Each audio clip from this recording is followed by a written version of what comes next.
Madame Giordano, dernier coordinateur.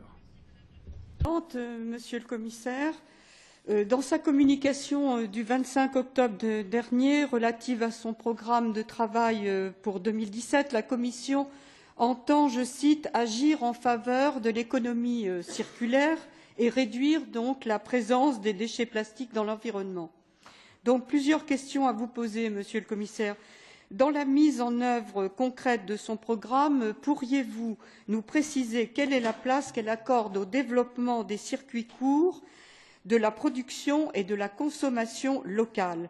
Ma deuxième question porte sur le plan d'investissement extérieur destiné à l'Afrique et au voisinage de l'Union européenne qui vise à lutter contre les causes profondes de migration et promouvoir l'emploi et la croissance durable. Pourriez-vous nous donner des précisions sur les modalités de mise en œuvre de ce plan? Par ailleurs, la Commission souhaite, je cite, optimiser la contribution de la PAC au développement durable. Aussi, comment conciliez-vous cela avec le fait que la PAC a pour objectif premier l'accroissement sans limite de la productivité consacré à l'article 39 du TFUE? Pourra-t-on, selon vous, accroître la productivité de l'agriculture tout en protégeant la santé des Européens des dangers des pesticides et des OGM?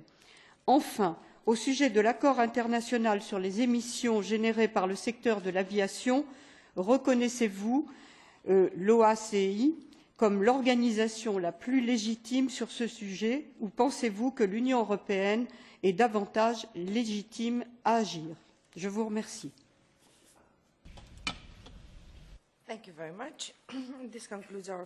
Merci. Voilà qui met un terme au premier tour de questions. Monsieur le vice-président. Merci. J'essaierai de répondre à toutes les questions.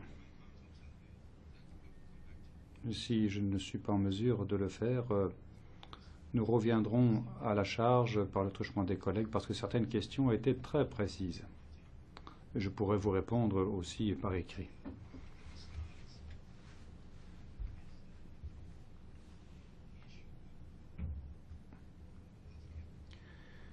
Les soins de santé. Nous avons déjà un cadre législatif qui garantit un niveau de sécurité alimentaire élevé, avec toute une série de contrôles phytosanitaires, de santé animale, etc. Nous devons nous assurer maintenant de la mise en œuvre de tout cela pour que les denrées alimentaires dans l'Union européenne soient saines. Nous allons d'ailleurs sous peu en venir à un plan d'action concernant cette résistance antimicrobienne. Cela permettra de renforcer notre lutte en la matière. J'espère que cela conviendra à M. Lisée. Nous avons également une évaluation quant aux techniques de santé. Nous voulons que les soins de santé soient efficaces. Il ne faut pas sous-estimer tout le travail que demande la mise en œuvre. Prenez par exemple la directive sur les produits du tabac, les soins de santé transfrontaliers, les menaces vis-à-vis de la santé, etc.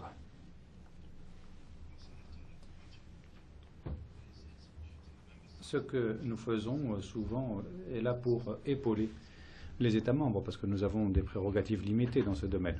Nous utilisons des instruments non législatifs avec le programme santé, par les réseaux, par l'échange de bonnes pratiques, etc. Les États membres, d'ailleurs, sont de plus en plus enclins à se tourner vers ce type d'instrument. Et en la matière, votre aide sera utile. Glyphosate.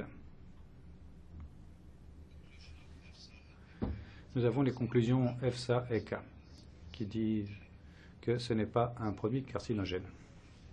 Cela correspond à d'autres études, d'autres organes au sein de l'UE, mais également ailleurs, au Japon, au Canada, en Nouvelle-Zélande. Il y a eu également des réunions de l'OMS qui confirment cela. Ce que nous avons, ce sont des éléments scientifiques, c'est tout. Il ne faut pas se laisser emportés par les émotions, par des éléments politiques qui mettraient de côté les éléments scientifiques. Ce ne serait pas une bonne chose. Le 16 mai, le collège s'est mis d'accord pour dire qu'il fallait relancer les négociations avec les États membres pour un renouvellement de l'autorisation de 10 ans. Nous avons tenu compte dans cette décision de l'état des recherches.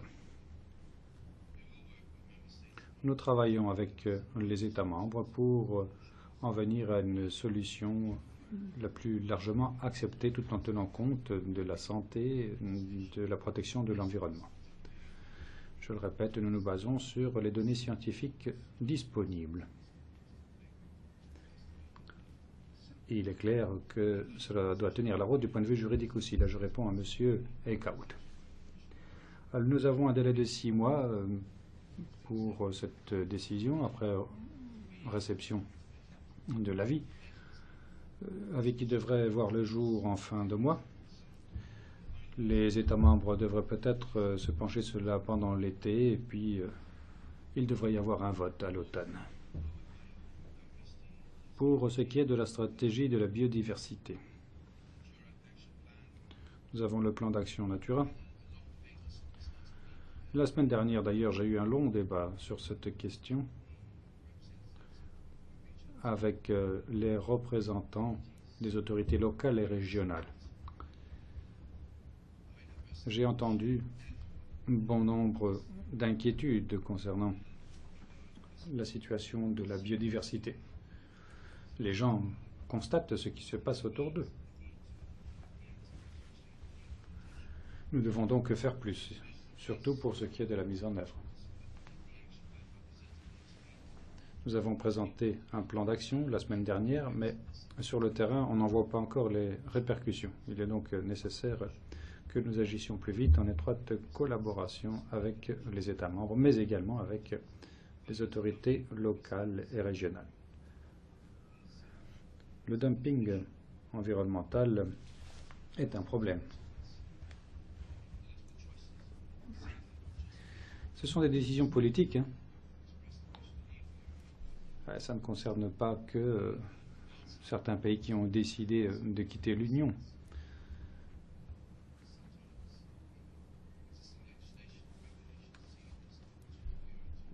Parfois, on constate que la législation est considérée comme étant votée, décidée par des bureaucrates anonymes à Bruxelles, alors que ce sont ces mêmes États membres qui ont voté pour et qui ont décidé. Donc, il faut lutter contre ce dumping en disant que si vous considérez qu'il y a quelque chose à y gagner, non, c'est complètement stupide. On ne peut pas relancer l'économie, y faire des gains, et ce sur le dos de l'environnement. Si nous continuons à développer notre économie qui représenterait un fardeau de plus en plus lourd pour l'environnement, ce serait une mauvaise chose. Ce serait un échec, cela coûterait beaucoup plus. Il faut donc que nous nous rendions compte du poids que nous exerçons sur l'environnement. Bon, moi je suis le petit-fils de 2 mineurs. Et je sais très bien ce que cela est représenté. Alors il faut comprendre qu'il faut changer de source d'énergie, il faut changer nos systèmes économiques, sinon ce sera une réforme nécessaire. Moi je sais, cela représente beaucoup de sacrifices dans certaines communautés, mais je pense qu'il faut absolument que nous agissions. Alors je le dis aussi bien ici dans l'Union européenne qu'ailleurs. Pour la mise en œuvre, Madame Konečka.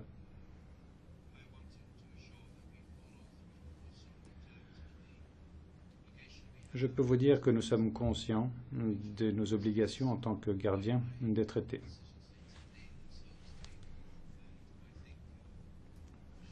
Donc nous prenons en considération les décisions prises par les États membres et s'il le faut, nous lançons des procédures en infraction si c'est le dernier instrument à notre disposition.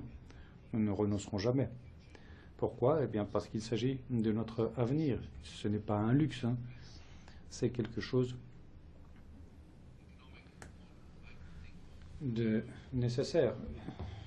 Nous avons besoin d'un modèle économique qui respecte l'environnement. Je pense qu'il faut être clair sur cette question. Les perturbateurs endocriniens. C'est une question très pointue de la part de M. Eckhout. Je ne peux pas lui répondre aujourd'hui. Je n'ai pas ces informations à ma disposition à l'heure actuelle. Nous essayons de travailler avec les États membres. Nous voudrions que des critères voient le jour. Vous avez été particulièrement précis dans votre question. Donc je ne veux pas répondre de façon trop générique. Je répondrai dans les détails, mais par écrit. Madame Dornanou, votre question était très précise. Concernant le court-circuit, en français dans le texte, c'est-à-dire qu'au niveau local, il faut créer des réseaux pour éviter justement ces déchets et qu'il y ait réutilisation. Oui, tout cela est très emballant. Nous constatons que cela se passe, cela se produit du point de vue de la fourniture d'énergie, aussi de la création d'énergie, du point de vue de la gestion des déchets. Nous devons être en mesure de négocier, d'en parler avec les autorités locales et régionales. Il faut qu'il y ait une organisation locale. Et puis vous avez mentionné le secteur agricole et vous avez mentionné l'avenir de la PAC. Nous ne pouvons pas renforcer la biodiversité, garantir la production de denrées alimentaires si nous n'avons pas un engagement plein et entier de nos agriculteurs. Nous ne pouvons pas nous en tirer sans les agriculteurs. Nous ne pouvons pas être contre les agriculteurs. D'où toute l'importance de notre stratégie visant à verdir notre politique agricole commune. Cela doit passer par l'implication des communautés agricoles. Et puis vous avez raison d'insister sur les objectifs qui figurent dans les traités, objectifs de la PAC. Cet objectif doit être mis en œuvre de façon différente qu'il y a 50 ans. Le monde a changé. Il faut que nous continuions à nourrir les gens. Il faut éviter qu'il n'y ait un appauvrissement total. Donc si nous voulons garantir cet objectif, c'est-à-dire la sécurité alimentaire pour les citoyens européens, etc., mais il faut que ce soit fait dans le respect de l'environnement. Il n'y a aucune autre façon de procéder. Moi, j'en suis fermement convaincu. Je ne sais pas s'il y a un lien avec les migrations, tel que vous l'avez formulé. Mais la plupart des migrations sont dues justement à des problèmes d'alimentation, à des problèmes de désertification qui touchent l'Afrique et en partie l'Europe. Je dois dire que nous avons toutes les preuves scientifiques pour dire que nous sommes face à une catastrophe anthropique. Donc c'est dû à l'homme. Maintenant, il faut essayer de remédier à la situation en Afrique pour préserver la biodiversité. Et cela fera que les gens n'auront plus tendance à migrer dans d'autres coins du monde.